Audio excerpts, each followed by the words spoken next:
Трэба звярнуць увагу яшчэ на тое, што мы тут бачым, што Яхве Элогім стварыў зямлю і неба. Мы памятаем, што ў першым раздзеле ў святарнай традыцыі Элогім стварае неба і зямлю, хашамаем вехаарец. У другім раздзеле, тут дзе ў гэтай старажытнай гісторыі, Бог стварае зямлю і неба, і гэта таксама вызначае розніцу паміж гэтымі гісторыямі, яно расстаўляе аўтарскія прыярытэты. Калі ў першым святарным раздзеле сапраўды найперш ідзе гэты боскі, нябачны свет, а потым ідзе гэты свет матэрыяльны, свет чалавечы, то ў гэтым раздзеле фокус будзе на зямлі, галоўнае будзе зямля. І зямля тут у гэтай частцы яна таксама завецца Шамаем Эрец. Але далей зямля будзе звацца іншым іменем, таму што гаворка будзе ісці не пра зямлю як бінарны адпаведнік нябёсам, а пра зямлю як бінарны адпаведнік чалавеку. І гэта зусім іншыя касмаганічныя сувязі. Зямля будзе звацца Адама, Га-Адама, а чалавек, створаны з гэтай зямлі, будзе звацца Адам, Га-Адам. Гэтыя словы абодва ўзыходзяць да кораню Адам, што значыць быць чырвоным. Абодва словы звязаныя са словам дам, кроў. І гэтая шчыльная сувязь паміж чалавекам і зямлёю будзе працягвацца праз усю гісторыю. Чалавек не толькі зроблены з зямлі, ці як яе магчыма, каб адрозніваць ад зямлі, якая апазіцыя небу, Эрец, магчыма, тут яе варта зваць глеба. Чалавек не толькі створаны з глебы, але ён створаны дзеля таго, каб служыць ёй, каб урабляць глебу, дзе слоў авад, што значыць служыць літаральна. Ён пакліканы працаваць дзеля гэтай зямлі і на гэтай зямлі. Але ў іх і лёсы будуць увесь час звязаныя, дзе адзін, там і другі. Калі у трэцім раздзеле, 16-17 вершах, Бог вызначае лёсы чалавека і зямлі ў новай сітуацыі, сітуацыя, якая памянялася. Яны абодва падлягаюць праклёну, але тым не менш чалавек все роўна мае тое самае пакліканне працаваць на зямлі. Потым у 4-м раздзеле ў гісторыі Каіна, якая працягвае гісторыю сада, Каін таксама урабляе глебу, таксама робіць тое самае, што і робіць чалавек у 2-3 раздзелах. І зямля набывае нават рысы самастойнай істоты. Яны зноў падлягаюць абодва праклёну, і яна нават расчыняе свае вусны, каб прыняць кроў брата ад рукі ягонай.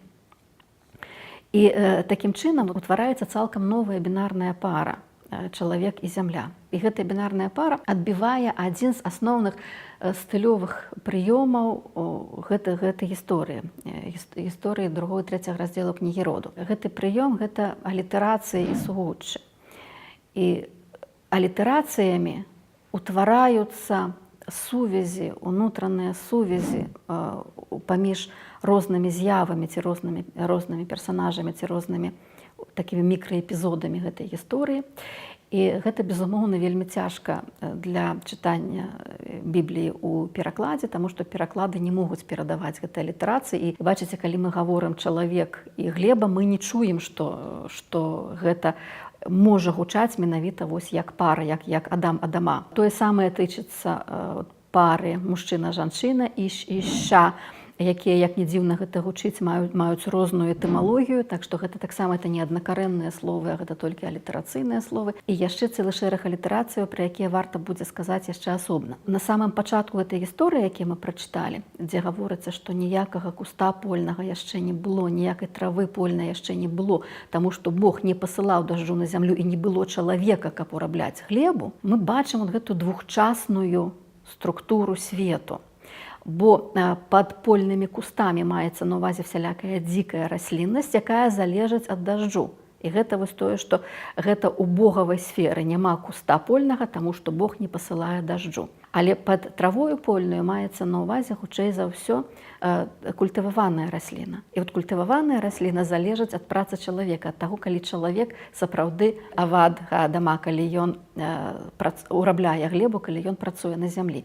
І таму кустоў няма, таму што Бог дажджу не пасылае, травы няма, таму што чалавек зямлю не ўрабляе. І адразу ў гэтай фразе мы бачым як бы вось гэты парытэт чалавека і Бога. Зямлі неабходна як адно, так і другое.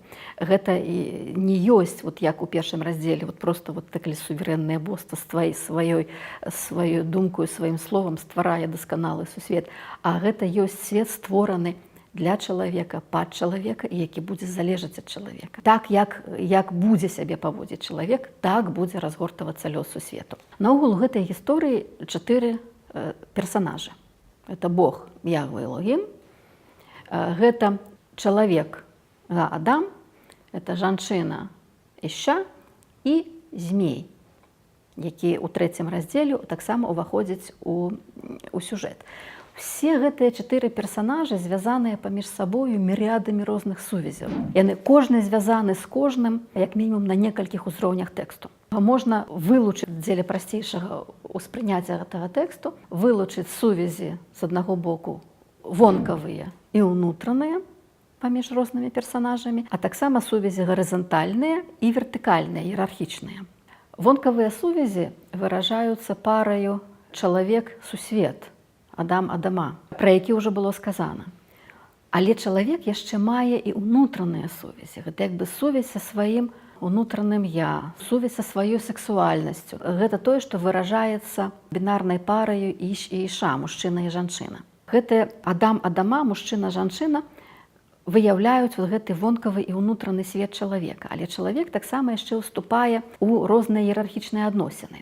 Адносіны творца і стварэнні – это адносіны Бог і чалавек, альбо Бог і людзі. І ёсць яшчэ гарызантальныя адносіны, адносіны паміж стварэннямі. Гэта чалавек і змей, альбо людзі і змей. І у гэтым выпадку гарызантальных і вертыкальных адносінаў яны таксама падкрэсліваюцца лінгвістычна, але ўжо іншым чынам. У выпадку чалавека і змея ёсць слова, якое іх яднае, і ў выпадку чалавека і Бога ёсць слова, якое іх яднае. Тое, што ўласцівае і аднаму, і другому, і тое, што стварае гэтыя нейкія ўнутраныя капілярныя сувязі ўнутры тэксту. Што яднае чалавека і змея, гэта тое, што напрыканцы 2 раздзелу, калі ўжо створаная жанчына, абодва чалавечая пара заўважае, што яны па-гебрайску кажучы арумім, і мы перакладаем гэта аголеныя ці голыя.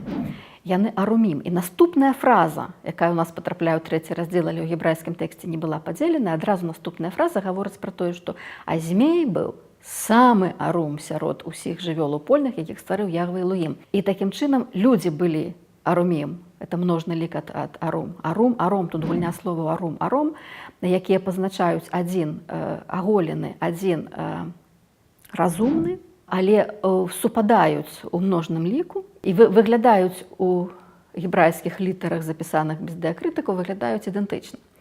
Значит, такім чынам людзі былі арумім, а змей быў самы арум. Потым, пасля таго, як людзі ўжо атрымалі, з'елі плод з дрэва, убачылі, што яны арумім і засароміліся, і яшчэ сувязь паміж змеем і людзямі падкрэсліваецца словам ром, скура, у якую Бог апранае людзей напрыканцы гісторыі. Далейшая сувязь паміж чалавекам і змеем і паміж жанчынаю і змеем развіваецца ў 3 раздзеле, калі Бог выносіць свае прысуды той сітуацыі, якая склалася пасля з'ядання плоду з дрэва веды. Господ Бог сказаў змею: «За тое, што ты зрабіў гэта, пракляты ты больш ад усякай жывёлы і ад усякага звера польнага. Будзеш хадзіць на сваім бруху і есці пыл усе дні свайго жыцця». Гэта 14-й верш, і змею абяцана, што ён будзе есці пыл, афар, усе дні свайго жыцця. Чалавек на пачатку гісторыі быў зроблены з афар Адама, з пылу зямнога. І потым сувязь чалавека з пылам прагаворваецца ў прысудзе чалавеку. У поце свайго твару будзеш есці хлеб, пакуль не вернешся да глебы, з якой ты быў узяты, бо ты пыл, і ў пыл вернешся. І вось тут у гэтай гісторыі мы бачым, што чалавеку наўпростава Бог гаворыць: ты ёсць пыл. А змею гаворыцца: ты будзеш есці пыл усе дні свайго жыцця. І вот такім чынам чалавек і змей нейкім такім вось гэтым зноў тонкім, унутраным спосабам гэтай гісторыі закручваюцца ў такі ураборус, у адно нешта цэльнае. А адносіны паміж жанчынаю і змеем гаворацца вот такім чынам, што і пакладу варожасць паміж табою і жанчынаю, паміж тваім нашчадкам і ейным нашчадкам. Ён паразіць цябе ў галаву, а ты паразіш яго ў пятку.